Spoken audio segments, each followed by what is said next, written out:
The town of Dry Creek sat like a forgotten scar across the desert, its wooden buildings leaning against the weight of time and dust. The sun hung low and red, scorching the earth until even the tumbleweeds seemed too tired to roll. Folks moved. Slow here, not because they wanted to, but because there wasn't much left worth hurrying for. That quiet evening, a wind carried in trouble. The outlaws came riding hard from the south, 5 of them, their horses foaming at the mouth and their laughter loud enough to make shutters slam shut along Main Street. They were men who lived with pistols on their hips and whiskey on their breath, and everyone in Dry Creek knew the kind, wolves in human skin, always hunting something weaker than themselves. They rode straight down the street, dust swirling. In their wake, their eyes scanning for anything they could claim, coin, drink, or amusement. One of them, a lanky fellow with a scar down his cheek, leaned over in his saddle and yanked the hat off a passing farmhand. He tossed it into the dirt and roared with laughter as the boy bent to pick it up. Another outlaw, a big brute called Cutter, spurred his horse up the wooden steps of the general store, forcing the shopkeeper to stumble back into his doorway. Cutter leaned down, tapped the old man's chest with the barrel of his revolver and drawled, "Don't worry, we'll be paying you a visit once we've wet our throats." Nobody stopped them. Nobody dared. The outlaws swung down from their horses in front of the saloon. The doors creaked open as they shoved their way inside, boots stomping across the wooden floor. The air was thick with smoke, whiskey, and the kind of silence that only fear can weave. Behind the bar, the saloon keeper forced a smile, though his hands shook as he poured their drinks. A few ranch hands in the corner dropped their eyes to the floor. A card game near the back ended abruptly, players folding with trembling fingers. The outlaws owned the room the second they stepped in. They always did. But in the far corner, away from the noise, sat a woman. She was young, though not so young as to be called a girl. Her wide-brimmed hat cast a shadow over her face, and her long duster coat hid the curve of her frame. She sat, with her back straight, boots planted firm on the floor, and a half-empty glass of water in front of her. Unlike everyone else, she didn't flinch when the outlaws entered. She didn't lower her gaze or shuffle out of sight. She just sat there, still as stone, watching. Some folks in Dry Creek knew her, though only by whispers. She had ridden into town weeks back, bought herself a quiet room above the saloon, and said hardly a word since. Folks called her Silent May. Not because they knew her name, but because she rarely spoke a syllable. She worked odd jobs when she needed coin, kept to herself, and moved with the kind of quiet grace that made people wonder. Some thought she was running from something. Others guessed she was broken inside. Whatever her story, no one pressed her for it. And on this night, as the outlaws laughed and shouted for more whiskey, Silent May kept her silence. Her hands rested, near the edge of the table, fingers loose, steady, patient. If anyone had been paying close attention, they might have noticed the faint worn leather of her gun belt, peeking out from beneath her coat. They might have noticed how her right hand, though still, sat just a little closer to the revolver than seemed natural. But nobody noticed. Not yet. The outlaws drank loud and mean, their voices filling the room like thunder. They wanted the world to know they were unchallenged. They wanted the town to tremble, as towns always did, and for the most part, Dry Creek did tremble. All except for one woman in the corner, silent as the grave, who watched them with eyes steady as the horizon. Trouble had arrived in Dry Creek that evening, but it didn't yet know that trouble was already sitting there, waiting for it. If you lived long enough out west, you learned to read people fast. A man's walk, the way he shifted his eyes, how quick his hand strayed toward his hip, all of it told you whether he was dangerous or just dust in the wind. But Silent May, she was different. Nobody in Dry Creek could get a proper read on her. She came to town weeks back on a pale roan mare, dust thick on her coat and saddle, a look in her eyes that said she'd seen farther roads than most men dared ride. Folks, expected her to settle into town life, maybe find work in the boarding house or sewing shop like other women. But May didn't take to chatter, and she didn't take to fitting in. She rented a room above the saloon, paid in silver coin without counting it twice, and disappeared most mornings before the sun rose. Sometimes she returned after dark, hoarse, lathered from long miles. Other days, she spent hours out by the creek with her hat pulled low, staring at the water as though it held answers only she could see. The townsfolk learned quick. May wasn't one for conversation. If you greeted her, she might give a small nod, maybe a half smile if you were lucky, but words never came.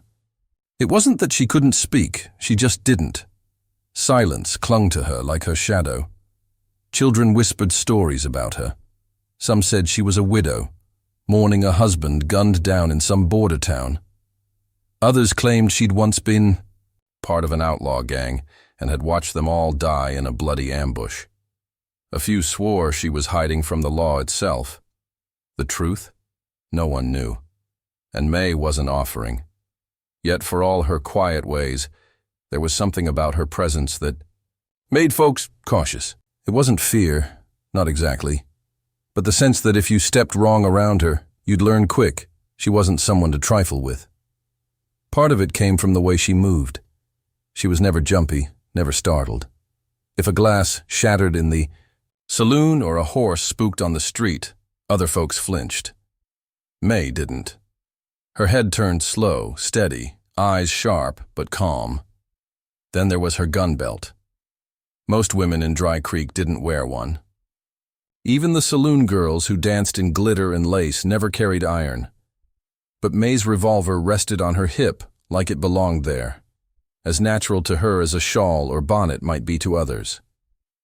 And though she never touched it, the way her hand hovered near it when trouble was close made men think twice about crossing her. Still, because she kept her silence, the outlaws mistook her for something easy. To men like them, quiet meant weak. That night in the saloon, they drank heavy, slamming glasses and shouting for more whiskey, until Cutter's gaze finally landed on her. "Look at that one," he snorted, nudging his scar-faced partner. "Sittin'. They're all quiet, like a scared little rabbit." Scarface followed his glance and grinned, showing yellowed teeth. "Reckon she's lost her tongue." He cupped his hands around his mouth and hollered across the room. "Hey there, darlin'. Cat got your voice?" A few men at the card tables chuckled nervously, though no one joined in too loudly. The saloon keeper dropped his rag and glanced toward May, worry etched in the lines of his face. May didn't move. She didn't lift her head, didn't answer. Just sipped her water slow and set the glass back down. The outlaws laughed harder. "Reckon she's deaf too," Cutter bellowed, slapping the bar. "Or maybe she just ain't got the brains to speak." May's eyes flicked toward them, calm as a desert moon. No anger, no fear, just steady watching. It was enough to make the laughter falter for a breath, though the outlaws quickly covered it with more noise. They couldn't see it, but the rest of the room did. That look in her eyes wasn't fear, wasn't shame. It was warning, the kind of warning you only ignored once. Still, to the gang, she was just a silent stranger, someone to mock, to toy with. They didn't yet understand that silence was her shield, her patience, her weapon. Before the night was through, the saloon's piano player struck a timid tune in the corner, fingers trembling so badly the notes fell flat. No one cared. The outlaws' laughter was louder than any music, rolling like thunder across the wooden walls. They leaned on the bar, boots muddy, spurs jingling, and every so often their eyes slid back toward the quiet woman in the corner. Silent May sat just as she had before, back straight, shoulders squared, hat brim shading her expression. She hadn't moved more than to sip her water. The room, however, had changed. Every man and woman inside had gone tense, breaths held, eyes darting between the rowdy gang and the lone figure who refused to react. Mockery was the outlaws' sport, and now they'd found themselves a target who seemed easy enough to break. "Hey, sweetheart." Scarface called out, leaning on his elbows across the bar. His voice carried over the clink of glasses and nervous coughs. "Why don't you come over here and pour us a drink yourself? Bet you're real good at serving men like us." Laughter erupted, sharp and cruel. May didn't stir. Her glass sat untouched before her, her gloved hand resting lightly on the table's edge. The outlaws didn't like that. Silence was supposed to mean submission. When it didn't, it started to itch at a man's pride. Cutter turned, wide shoulders, cutting a path through the crowd as he stomped toward her table. His boots hit the floorboards with heavy thuds, spurs biting the wood. Folks shrank back as he passed, as though afraid his shadow might burn. He stopped in front of May's table and leaned down, close enough that his whiskey breath curled through the air. "You hear me, girl?" he growled, lips twisting into a grin. "Or maybe you're too dumb to understand." Still, nothing. The saloon held its breath. Scarface sauntered over next, smirking. "I reckon she's just shy. Ain't that sweet? All alone in a saloon, too scared to talk." He raised his voice so the room could hear. "Tell me, darling, you one of them mute folk or just playing dumb?" Nervous laughter scattered across the crowd, though no one met May's eyes. They knew what these men were capable of. They'd seen blood spilled for less. Cutter sneered, looking her up and down. "Ain't no harm in talking. Or maybe you're waiting for someone to protect you, huh?" He tapped her glass, spilling water across the table. "Well, looks like there ain't nobody here willing to stand up for you." His words hung heavy. And they were true in a way. The townsfolk shifted in their seats, ashamed but helpless. No one wanted to draw steel against 5 men who killed for fun. But May didn't look at them. She only looked at Cutter, calm and steady. He scowled, thrown off by her gaze. Most women he barked at dropped their eyes, folded in fear. But this one, she just watched. "You got something to say, girl?" Scarface taunted, leaning in. "Or are you going to sit there like a statue till we get bored?" Silence, the kind of silence that grew teeth. For a heartbeat, even the gang felt it. Something in the air shifted, a current no one could see but everyone could feel. Cutter straightened, trying to laugh it off. "She ain't nothing," he said louder now, like he had to convince himself. "Just a quiet little mouse." But his hand twitched, hovering near his pistol, and May's right hand, still resting on the table, flexed once, almost imperceptible. The room seemed to tighten around them. The piano stopped altogether. Even the lamps flickered, shadows stretching long across the floor. May still hadn't spoken. She hadn't needed to, because somehow, without a word, she was daring them. And deep down, though they mocked her, the outlaws felt the truth scratching at their bones. They weren't laughing at a victim, they were laughing at a storm. The air. Inside, the saloon had grown thick, like the moments before lightning splits the sky. Every man and woman knew something was about to give, though none dared breathe too loud. Cutter loomed over Silent May's table, fists curled, his grin meaner, now that it carried an edge of unease. "Little rabbit don't even blink," he muttered, loud enough for his gang to hear. "Reckon I'll fix that." Before anyone could stop him, he reached out with one meaty hand and shoved her glass across the table. It toppled with a sharp crack, water spilling cold across the wood and dripping onto her duster. The clear liquid trickled down in rivulets, catching the lamplight. The outlaws howled with laughter. May didn't move, not to wipe her coat, not to flinch at the insult. She just sat there, eyes locked on Cutter's face. The laughter wavered, uncertain for the briefest second. But men like Cutter didn't stop once they'd started. Insults were fuel, and he wanted the whole town to see her crumble. "You don't like that?" he drawled, leaning in closer, his belt buckle nearly touching the edge of the table. "Maybe you'll like this better." He hooked his fingers beneath her hat brim and flicked it back, revealing her face to the entire saloon. A sharp intake of breath rippled through the crowd. Her features were calm, too calm, eyes sharp as flint, mouth set in a straight line, not a single trace of fear. Whatever Cutter had expected, a woman shrinking, embarrassed, breaking her silence, it wasn't this. For a heartbeat, the saloon was frozen in that image, the outlaw looming, the cowgirl unshaken. Scarface barked out a laugh to break the stillness. Well, ain't she pretty when she's mad? But she wasn't mad. That was the unsettling part. She looked at Cutter like she was measuring the weight of a man's soul, and finding it light. The gang leader, broad-shouldered, gray-eyed, with the kind of smirk that only came from too many unpunished killings, rose slowly from his chair at the bar. The saloon keeper nearly dropped a bottle when he realized the leader was moving toward the table. "Cutter," the man said, voice slow and low. "Step aside. She's mine." The room held its breath. The leader, known as Mason Black, was feared across 3 counties. His draw was fast, his temper faster, and when he fixed his eyes on someone, it usually ended in blood. He walked with lazy confidence until he stood a foot from her table. He tipped his head, studying her like a predator curious about strange prey. "Well, well," he said, voice smooth as whiskey but just as burning. "The whole town's been whispering about the quiet lady in the corner. Never thought she'd be dumb enough to sit in front of me." May didn't answer. Mason leaned down, resting one hand on the back of her chair.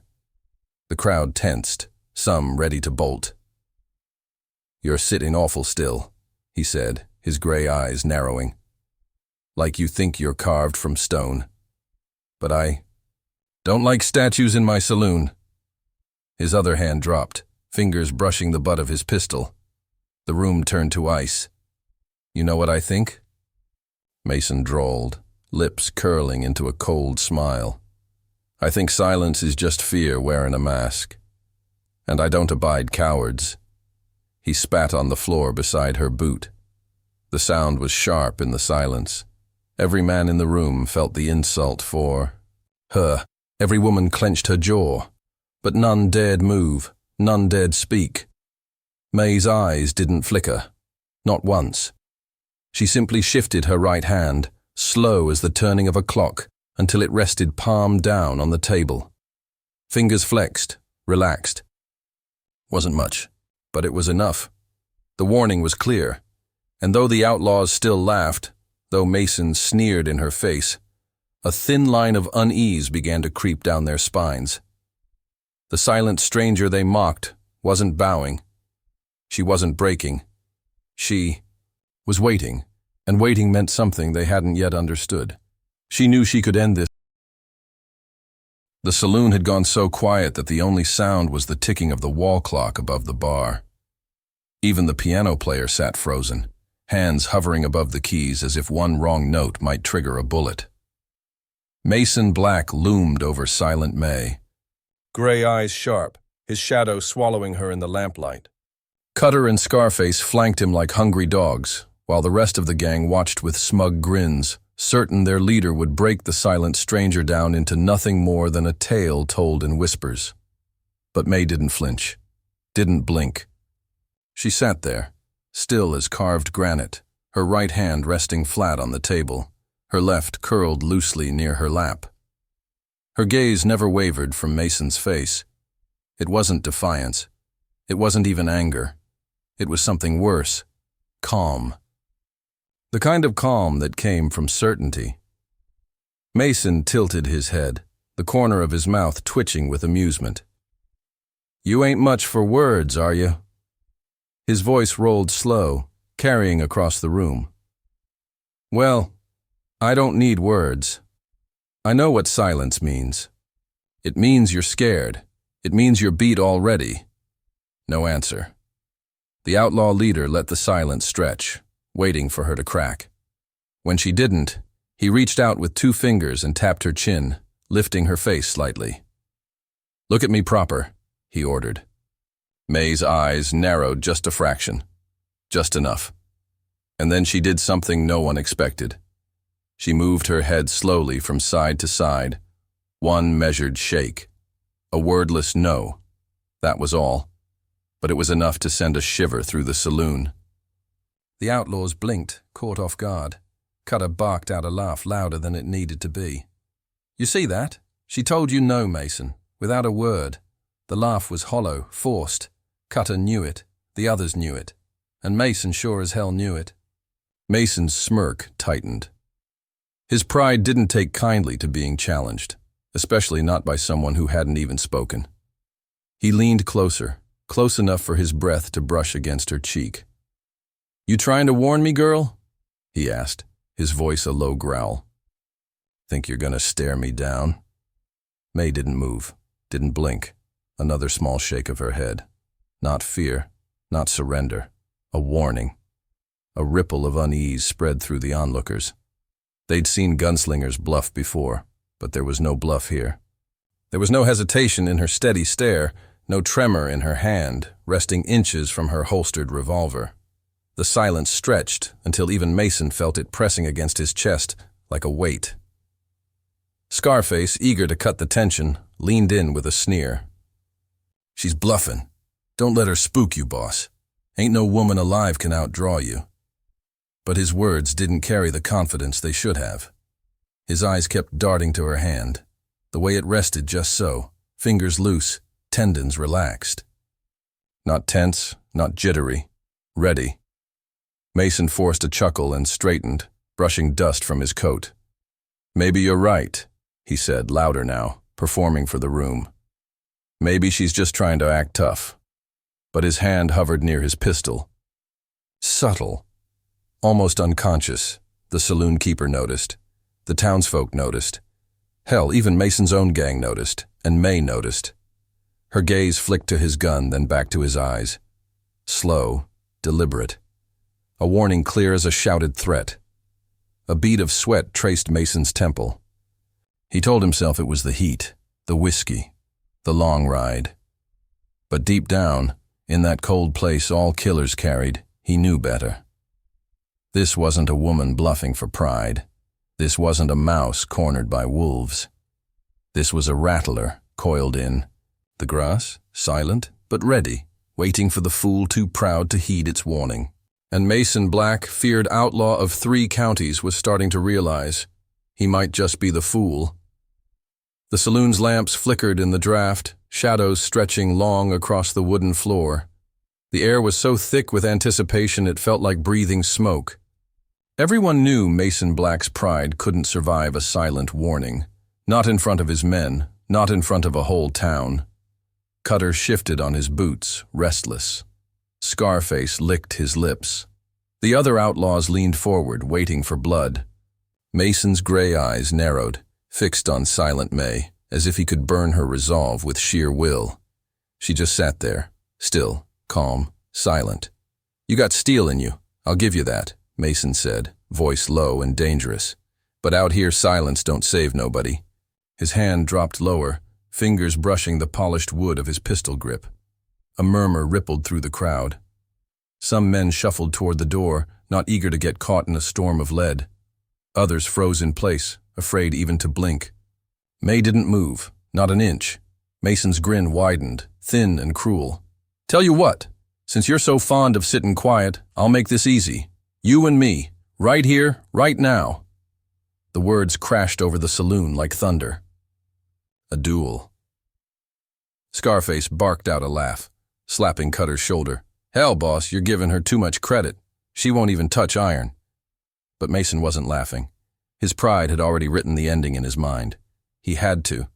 Prove to everyone, his men, the town, himself, that no silent stranger could stare him down. He stepped back, boots dragging dust across the floor, and squared himself in front of her table. His hand dangled loose near his holster. Stand up, he ordered. The saloon keeper nearly fainted. Mason, he stammered, don't do this in here. Take it outside. Mason didn't even glance at him. His eyes stayed locked on May. Stand, he repeated, voice like gravel.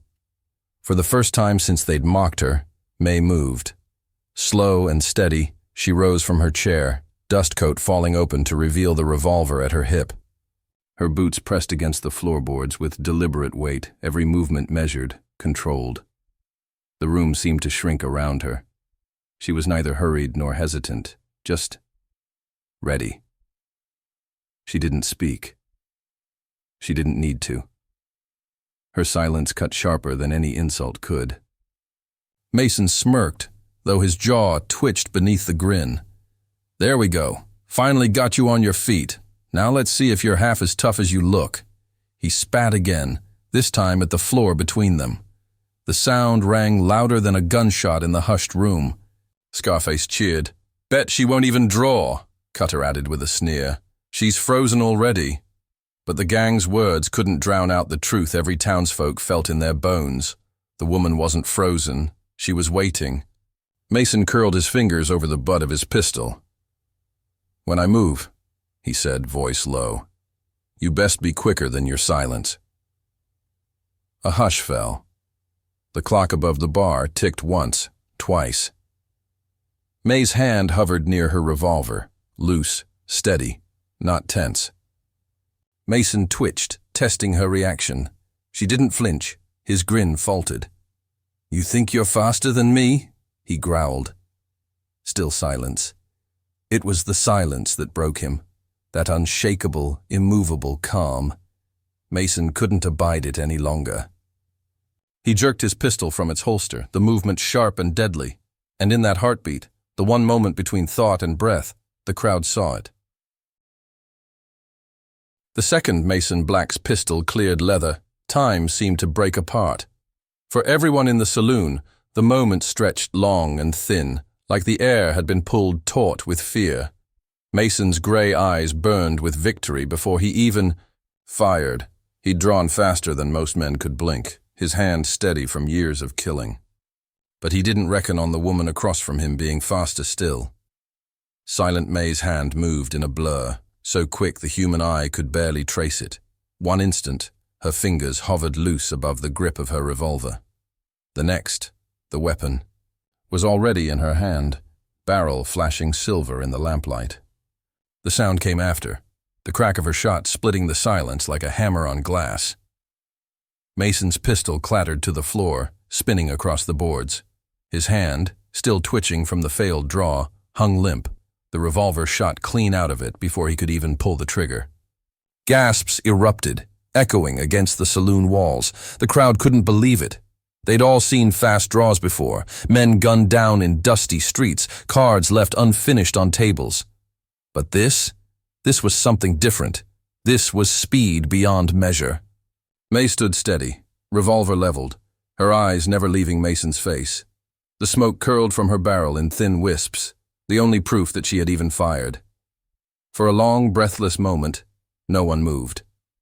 Mason's expression twisted between shock and rage. He clutched his numb hand, staring at the floor where his pistol lay. His pride bled quicker than any wound could. You, he started, voice hoarse, but stopped when May's revolver shifted ever so slightly, aimed center mass at his chest. The warning was wordless, but crystal clear. The gang, rattled but not yet humbled, scrambled for their own guns.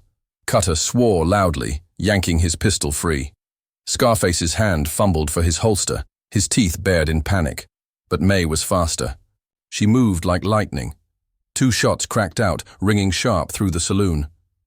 Cutter's revolver flew from his grip, spinning across the floorboards, and Scarface yelped as his pistol was shot from his hand, the metal sparking where her bullet struck. The crowd ducked instinctively, tables rattling, glasses shattering. But when the echoes died, not a single townsfolk had been hit. Every shot was clean, precise, intentional. May hadn't fired wild. She hadn't killed. She'd controlled every bullet, every strike, with the precision of a master. Now the outlaws stood empty-handed, staring in disbelief at the woman they'd mocked not minutes ago. Sweet Lord, the saloon keeper whispered, his hands trembling against the counter. Fastest thing I ever seen. The piano player finally dropped his hands from the keys, his jaw wide open. The card players, huddled low, peeked over the table, their faces pale but their eyes wide with awe. Silent May lowered her revolver, but she didn't holster it. Her arm hung loose but ready, barrel pointed toward the floor, smoke still whispering from the muzzle. The message was clear. She wasn't done if they weren't done. Mason Black staggered back a step, fury burning in his face. His pride screamed to lunge, to fight, to prove he wasn't beaten by a woman, by anyone.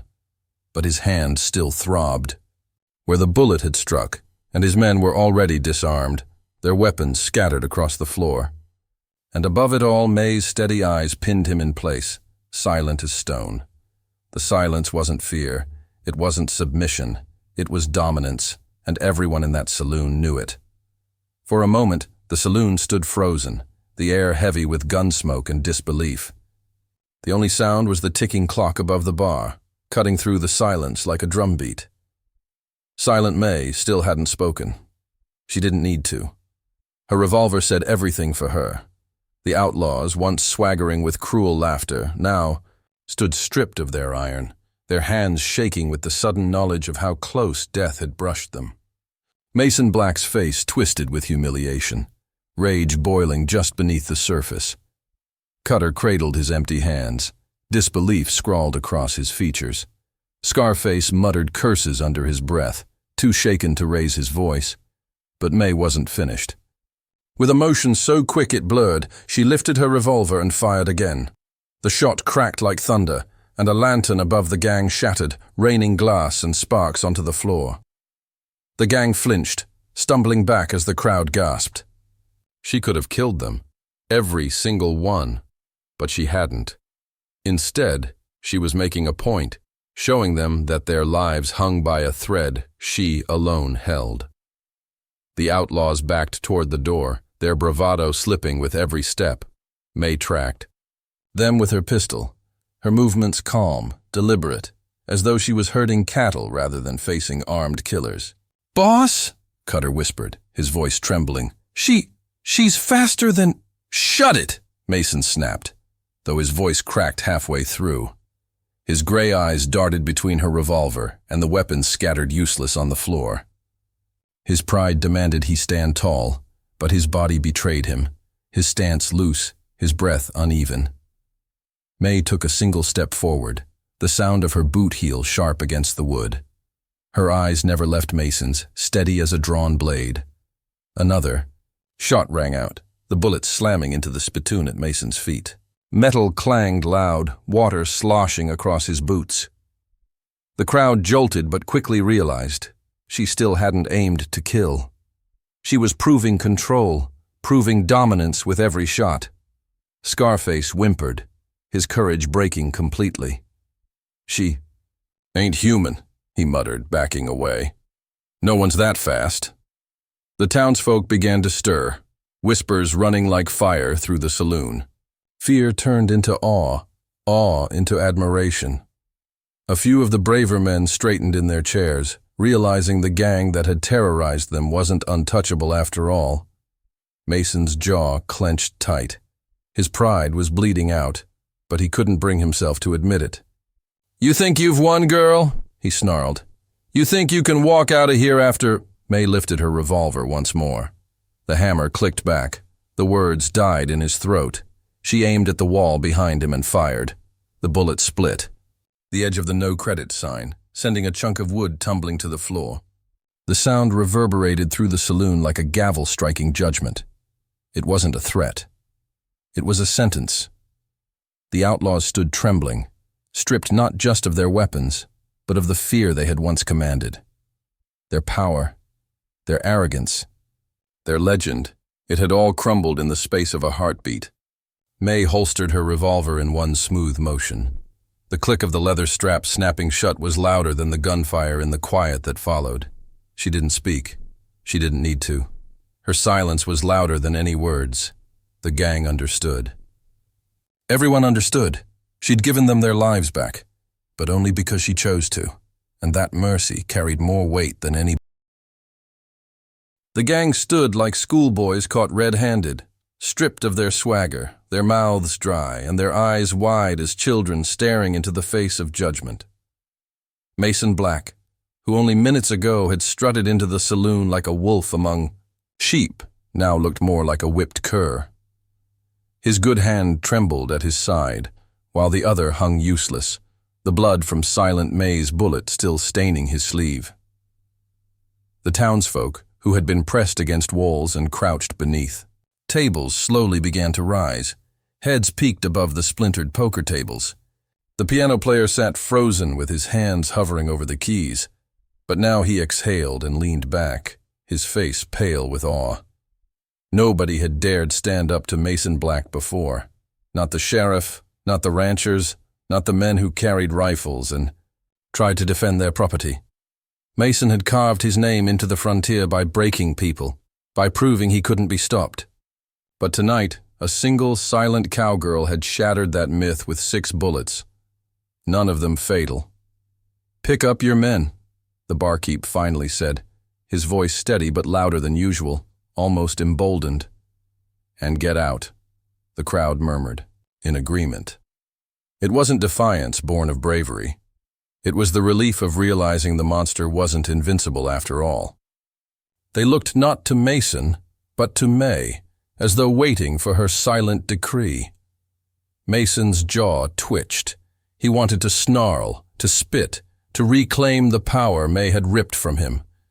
But when his gaze locked with hers, his voice failed.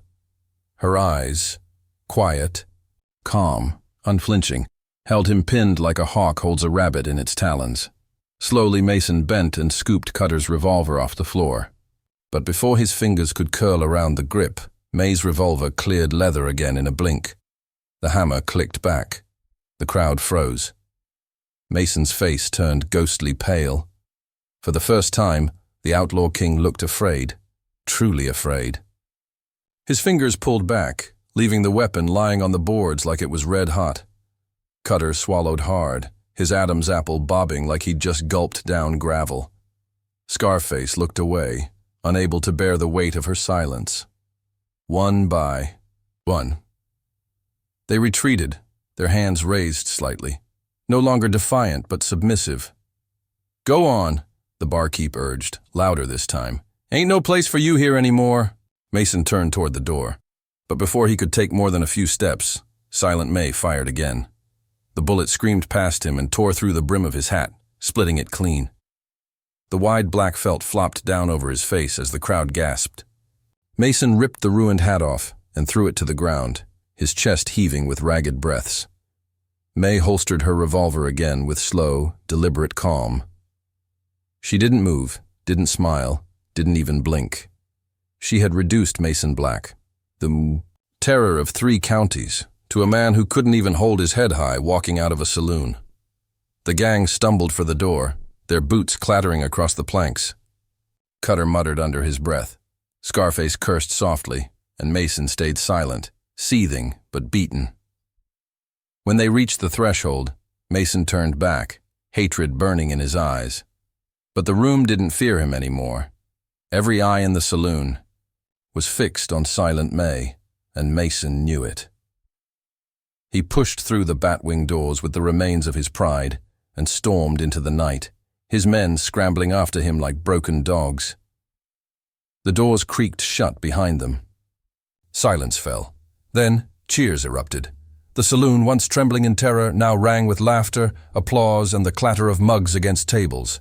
Men slapped one another's backs, women whispered wide-eyed, and the piano man struck a triumphant chord. But May didn't bask in it. She simply stood where she was, her revolver resting once more at her side. Her face was calm, her silence unbroken, her presence steady as the mountains. The legend had been born, and everyone in that room knew they would never forget the night the outlaws were humbled. The echoes of Gunfire had long faded, but the story was only beginning. In the saloon, the cheers slowly died down, replaced by a reverent hush. Folks turned their eyes toward Silent May, the woman who had faced Mason Black and walked away without a scratch, without a word, and without spilling a drop of blood that wasn't deserved. The barkeep, his hands still trembling as he polished a glass, whispered, "I'll be damned. Fastest draw I ever saw." The piano man gave a shaky laugh. Fastest draw anyone'll ever see. But May didn't smile. She didn't bow. She didn't even acknowledge the applause that rippled. around her. Instead, she holstered her revolver for the last time that night and crossed the room with quiet grace. The crowd parted before her, as though she were royalty or a spirit not to be touched. She pushed through the bat-wing doors, stepping into the cool night air. The moon hung silver above the town, lighting the empty street where Mason Black and his gang had fled like shadows. Their trail would carry them far from here, but their shame would cling tighter than their guns ever had. May stood for a moment beneath the stars, the desert wind tugging at her hat brim, her coat. Then she walked toward her horse, the animal nickering softly, as though it had been waiting for this very moment. She mounted in one smooth motion and rode off, her silhouette fading into the wide, wild horizon. The next morning, the story began to spread. First through the saloon, then through the town, then carried by travelers, drifters, and merchants to every corner of the territory. By sundown, the tale of Silent May had crossed county lines. By week's end, it was on every ranch and in every campfire circle. By month's end, it was legend. Some said she drew faster than lightning. Others swore her bullets curved, guided by some unseen force. Many swore she didn't miss because she never needed to kill, because her silence carried more weight than death itself. Children whispered her name when they played cowboy games. Old ranchers told the tale in hushed tones, claiming they'd seen her with their own eyes. Outlaws cursed her in secret, praying never to cross paths with the silent cowgirl who could unmake a man with the flick of a wrist. As for Mason Black, his reign ended that night. He tried to regain his fearsome reputation in other towns, but folks only laughed. "Ain't you the one Silent May spared?" they'd say. His name, once spoken in fear, became a punchline. His gang drifted apart. Soon after, their legend shattered, their leader broken. But May never sought fame. She didn't linger to soak in the glory, didn't carve her initials into saloon walls or boast of her victories. She simply moved on, drifting from one dusty town to the next, leaving behind whispers, stories, and the smell of gun smoke, her. Silence became her greatest weapon. Nobody knew where she came from. Nobody knew why she never spoke. Some said she'd lost her voice in tragedy. Others claimed she kept it hidden as a vow, speaking only to the dead with her bullets.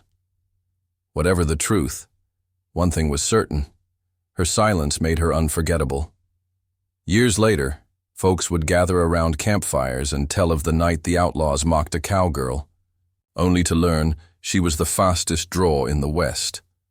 They would lower their voices as they reached the part where she spared them, emphasizing how she didn't kill because she didn't need to.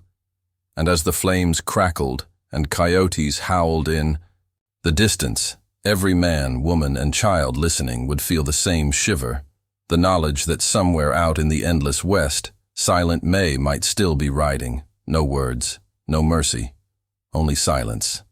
And the fastest draw anyone had ever seen, and